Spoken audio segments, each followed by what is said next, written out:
Well, hello and welcome to another edition of Coronavirus Chat. I'm your host, BJ Murphy, publisher of newsnews.com. Coming to you from home today. Thought we'd do something a little bit different, actually doing some renovations at the office. And so, look, we got a special show for you today. We have one of the founders of the Reopen NC movement. Ashley Smith is going to be with us this afternoon. But first, there's a lot of news coming out of Raleigh today. The governor in fact, the last time I checked, he was actually still in a press conference that started at 3 o'clock. So a pretty long press conference for Governor Cooper. And I think a lot of that had to do with some of the content that he was describing today and making known today. So the first thing I want to mention is what Governor Cooper said. On Thursday afternoon, Governor Cooper announced that he is extending the stay-at-home order until May the 8th. That was Executive Order 120. In fact, if you signed up for our breaking news text alert, then you actually got that text alert before we ever published it to social media. So if you want to sign up for that, it's just text the keyword NN to 484848. That's the keyword NN to 484848, and you get our breaking news text alert. So he has extended the stay-at-home order until May the 8th.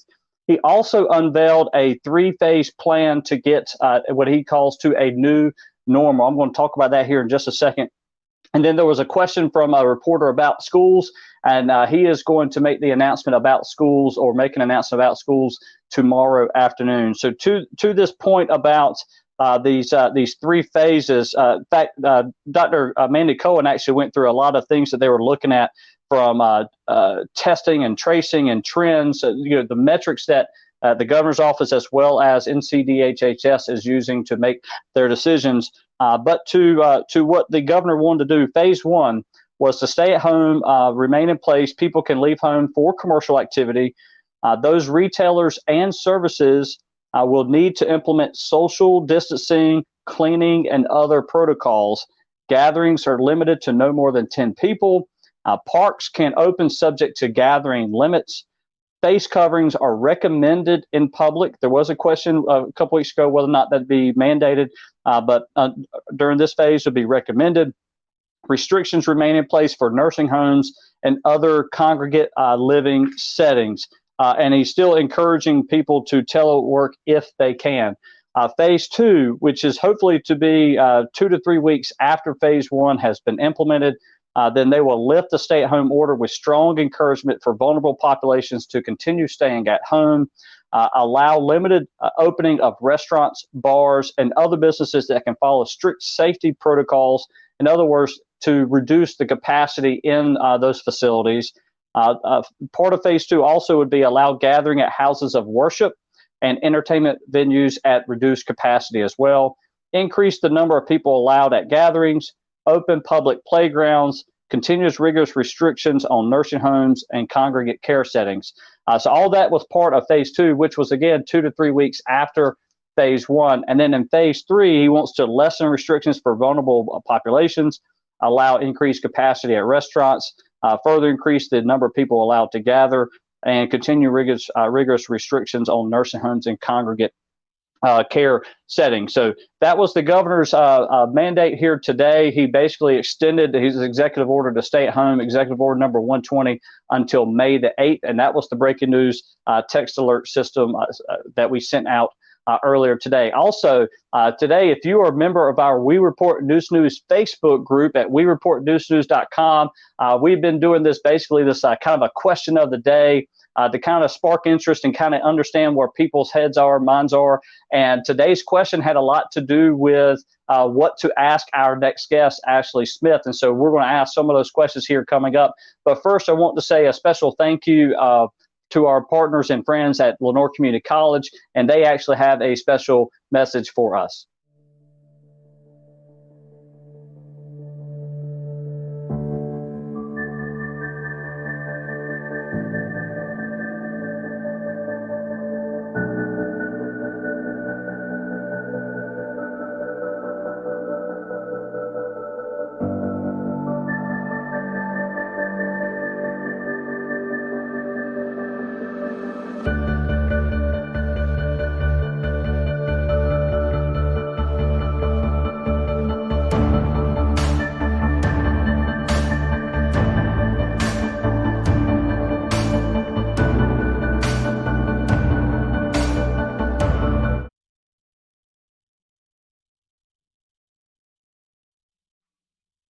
And we believe that as well. Better days are coming for our community and for this nation. So with us today, I want to say a special thank you to Ashley Smith. She is one of the founders of the Reopen NC movement. Ashley, thank you so much for joining us today. Hi, BJ. Thank you so much for having me. It's a pleasure to be here. So, yeah, it's great. I said a while ago before we started that, you started this 2 or 3 weeks ago, and you said 16 days ago. So tell us a little bit about you. Tell us a little bit about your background and why you started this organization. So I'm a mom. I'm a stay-at-home mother, and my husband and I are a small business. We homeschool our kids. We were voluntary homeschoolers. I all along had been following this situation closely and became concerned when I learned that Governor Cooper initially began the shutdown of restaurants and bars without the concurrence of the Council of State. And so as I closely kind of watched that situation unfold, it just became clear over the course of the first several weeks of this. I was already kind of doing an administrative campaign of my own, reaching out to my elected officials and the governor, the lieutenant governor, et cetera. But one voice is easily drowned out. And so some friends and I heard from our senators that we were following on Facebook. Several came out at the same time saying that there was a rumor that Governor Cooper was going to extend this shutdown through mid-June. What do you think about that? And so at that point, the three of us kind of got together and said, is there a group in North Carolina? Are we discussing kind of what options we have or anything like that? We found that there wasn't. And so we started one, and that was on April 7th. Here we are. And actually, you've gotten a lot of recognition already, or at least some public support. I saw that U.S. Congressman Dan Bishop was supporting your organization.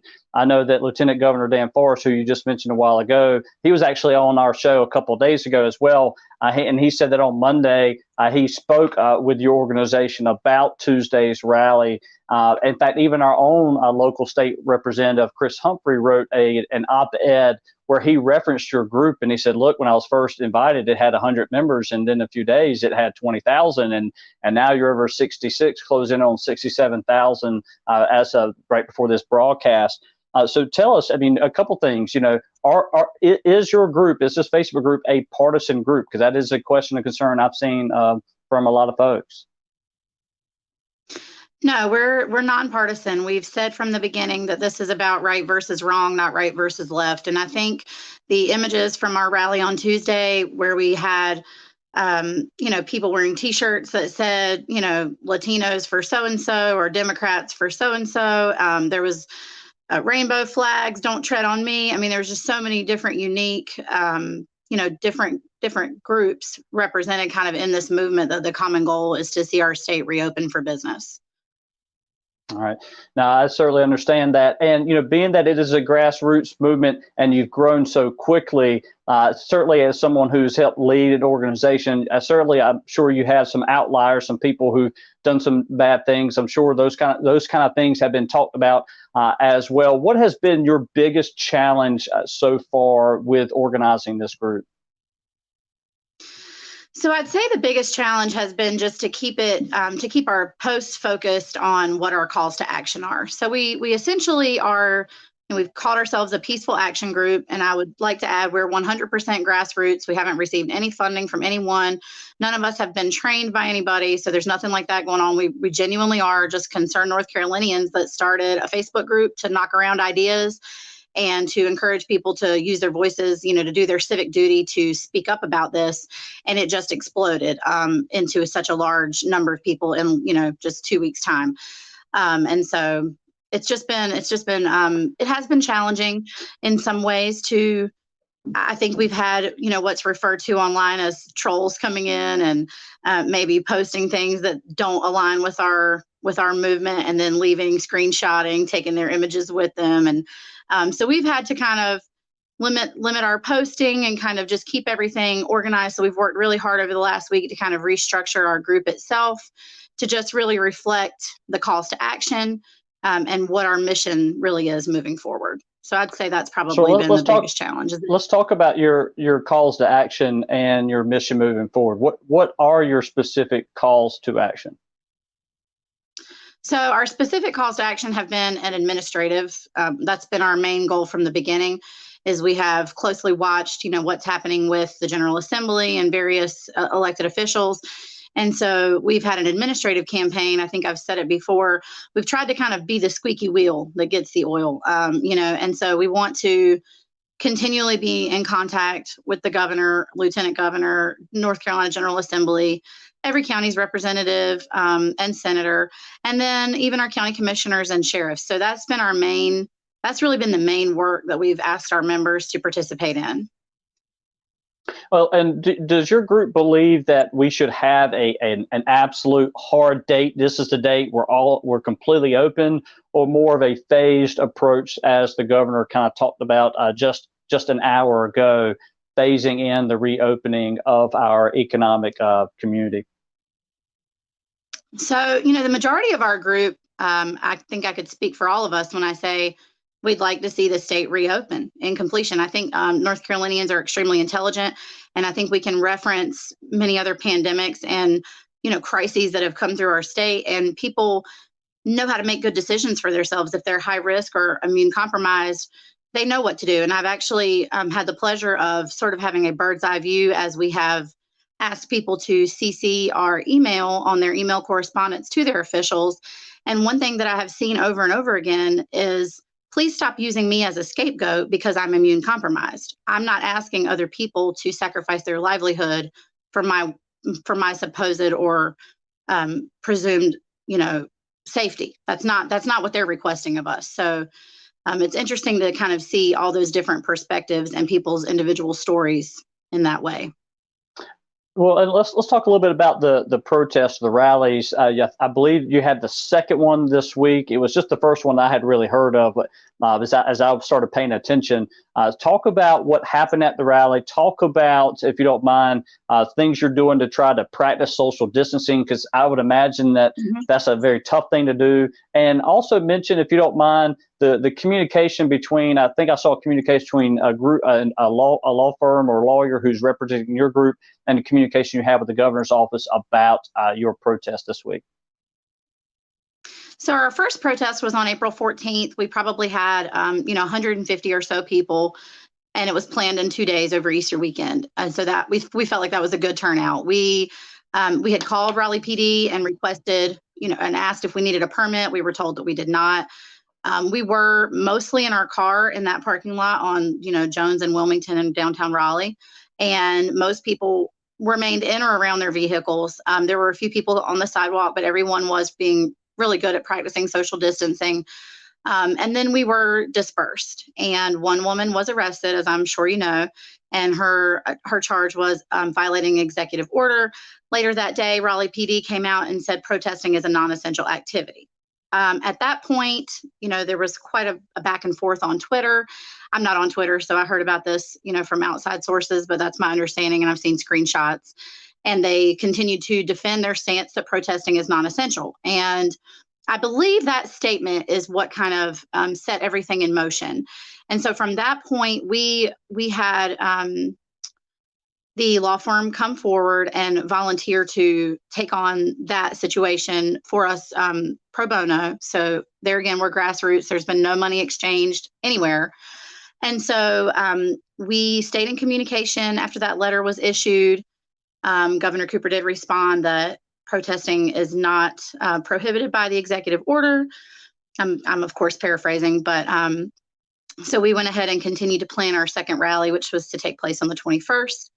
We worked really hand in hand with Raleigh PD, and they were extremely kind and helpful with us. We spent a lot of time, the other co-founders and myself, on the phone with the captain. He's given us his personal cell phone number. It was just a complete turnaround from the first event to the second event. So the second event was a huge success.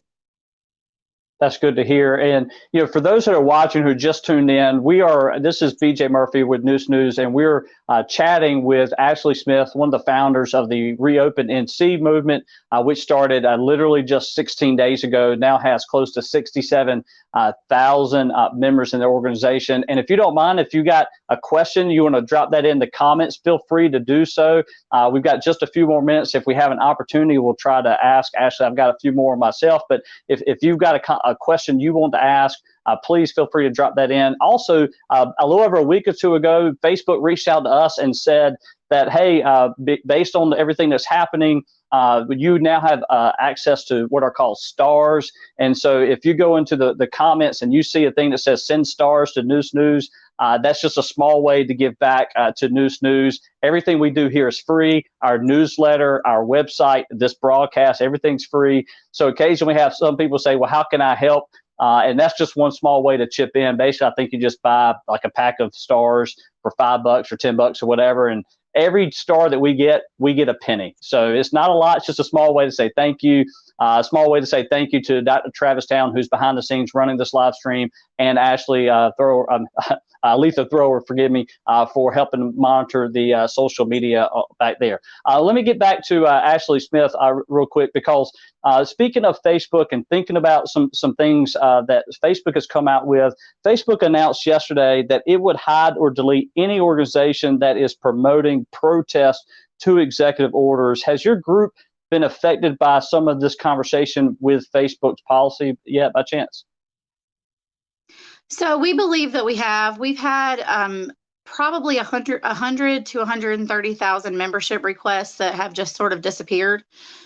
We know about 80,000 were kind of magically deleted, and then we've had myself and the other moderators add members, and the numbers don't change like by the thousands. So yeah, other than that, we haven't really seen anything. And I think in North Carolina, not to say that Facebook couldn't take us down, certainly they could unilaterally do just about whatever they want. It's their platform.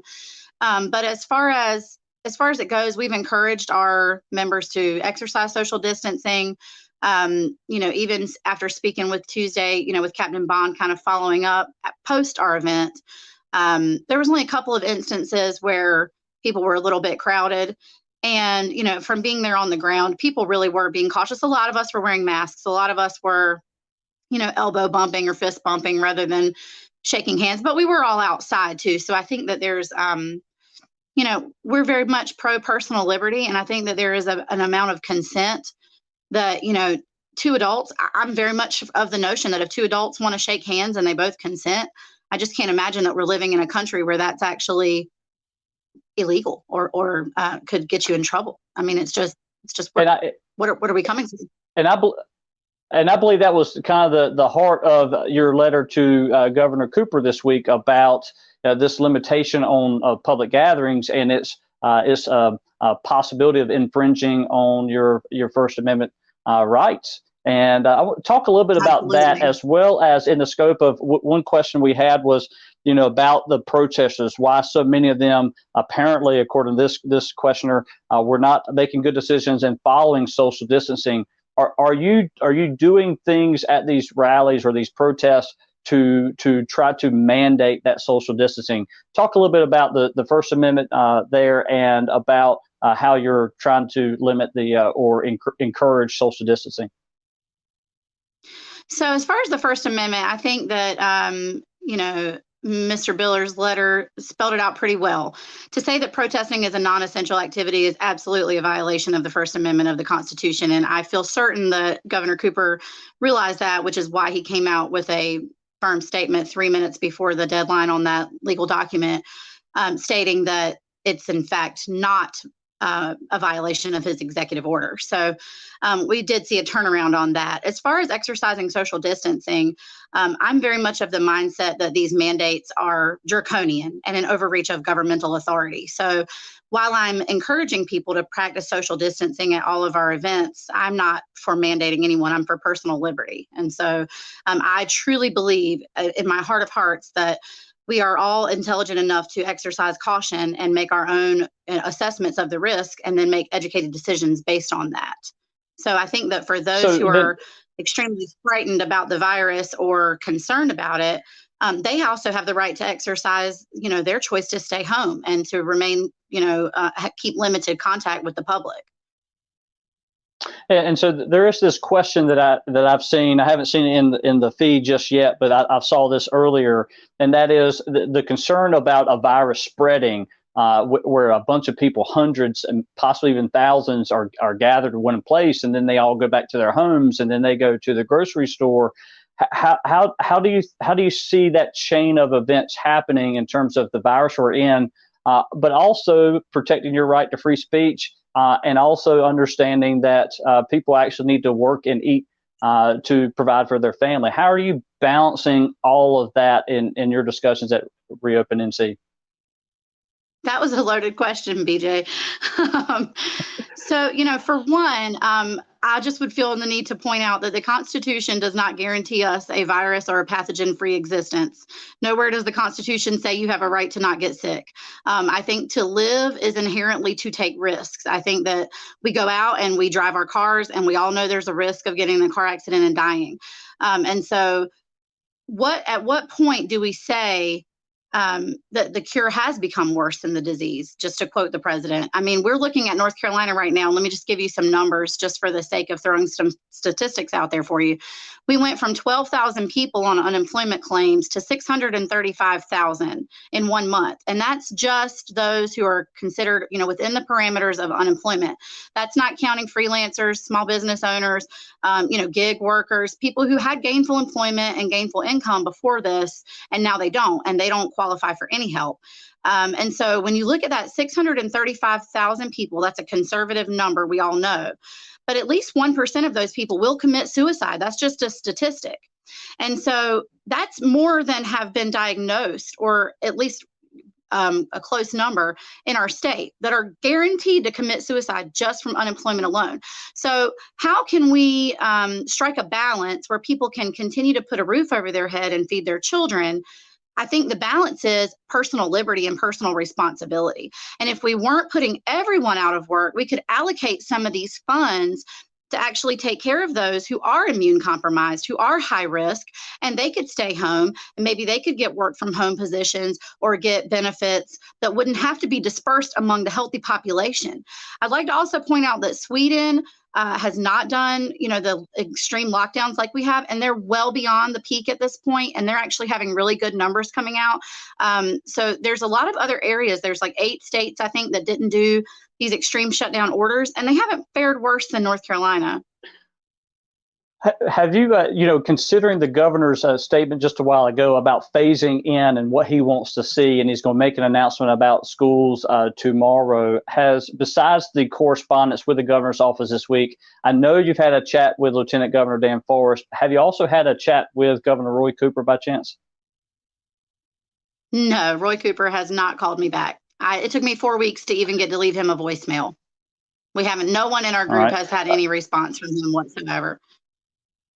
And in terms of the governor's plan that you saw today as it is coming out as you were preparing for this interview today, what would you do differently than what the governor has said, specifically with restaurants? He wants to have this order till May the 8th, and then there's a period of time where 2-3 weeks, and then there's a slow reopening of restaurants, but not at full capacity, and then phase 3 would allow them to have at full capacity. What would you do differently or suggest differently to our legislators or the governor? So I'm glad you asked. And I think this is the big rub for so many small business owners, is that what we're seeing is that the governor has deemed certain places essential and others not. And I will point out that everyone's job is essential to them. These big box stores have been allowed to operate at capacity until just last week. So let's just say, for the sake of argument, that they've been operating at full capacity. They've been able to practice social distancing, making little signs, having their hand sanitizer, cleaning their stores more frequently. And I think this is the big problem for all the small business owners, is that they could certainly do the same thing and continue to operate. I know that restaurants could continue to operate and maybe seat only 50% capacity, but still stay open. The problem here is that this is probably going to be too little too late for so many businesses. I just recently saw an article from an economy website And it said that 40% of businesses in North Carolina and nationwide they'll have to permanently close if they're not able to start functioning and operating again by May 1st. So when we picked the May 1st date for reopening, that wasn't just an arbitrary timeline. That was a timeline that perhaps if people could have started doing business again by that point, they might have been able to save their sinking ship, of their personal businesses. And so it goes back to an issue of personal liberty. People are being denied access to their property, and they're being denied access to something they've invested and poured their, life savings into, their time, their energy, their dreams, and now they're watching it all fall away. And there's going to be so many more far-reaching consequences from the economic devastation than from the virus itself. Well, and we've actually had Dr. Greg Murphy, Congressman here in Eastern North Carolina, and Senator Tom Tillis on to talk about the plans or programs to help small businesses reopen, like the Economic Injury Disaster Loan and the Payment Protection Program, a couple of programs that I've actually applied for News News, because here we are doing a service for the community for free. And yet there's really very difficult way for us even to get advertisers to help support our platform. So it's been a challenge for us. I see there's more questions, and the truth is I don't have time to ask them. So I really would love for you to go back to your group and see some of the questions we've got here in the comment feed. But any closing remark for you before we get off? I would just say that, someone asked what qualifies me, and I have an answer for that. The same thing qualifies me that qualifies every red-blooded American in this country. We have a civic duty. Our government is for the people and by the people. We have a civic duty to stand up and speak and use our voices. And when there's a calling and a cause that is affecting literally 10.5 million people in our state, and that's not counting anywhere else, just North Carolina, we can't have these blanket plans, because it's not a one size fits all. And so our group really is grassroots. We really have just started exactly like I've described. We really have a heart for our state and its people. All human life is precious, but I think to only look at the one sector, we were told in the beginning that this was to limit to not overwhelm the hospitals. We haven't overwhelmed the hospitals. So it's a moving goalpost. Now we have all these other things that all these other boxes that have to be ticked before any of us can get back to our lives. And I think that everyone needs to really take a strong look at that and understand, there's a lot going on here. And I would urge our governor to look at all the data and understand, the larger picture. And that's been our goal all along. All right. Ashley Smith, co-founder of Reopen NC, thank you so much for your time here this afternoon. Wish you the best. Thank you. And thank everybody else for watching. If you have not already, please make sure you share this broadcast, just trying to understand what's going on in our community and our state and how that affects us at home and in the grocery stores and our restaurants.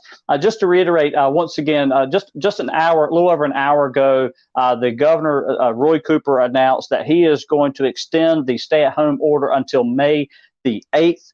Governor Cooper also unveiled a 3-phase plan to get back to what he calls a new normal. We have published the slides that the governor used, and Secretary Dr. Mandy Cohen, the Department of Health and Human Services Secretary Mandy Cohen used to actually share that information, that data. Just go to newsnews.com and you can see all those slides, specifically what the governor said were in his 3-phase plan, as I mentioned a while ago to Ms. Smith. And also the governor announced that there would be a decision on schools, which is a big question, on Friday. He is going to make that announcement tomorrow. If you haven't already, make sure you sign up for our breaking news text alert.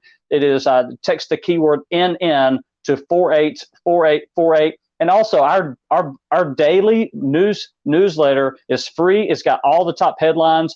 Just go to newsnews.com/subscribe and you can subscribe to that newsletter. I want to say a big thank you to everybody who made comments. I'm sorry I wasn't able to get all the questions, but hopefully we were able to get to the vast majority of the bigger subjects there today.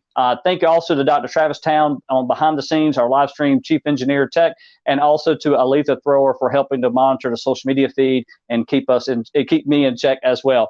Y'all have a great day. And as always, please make sure you wash your hands.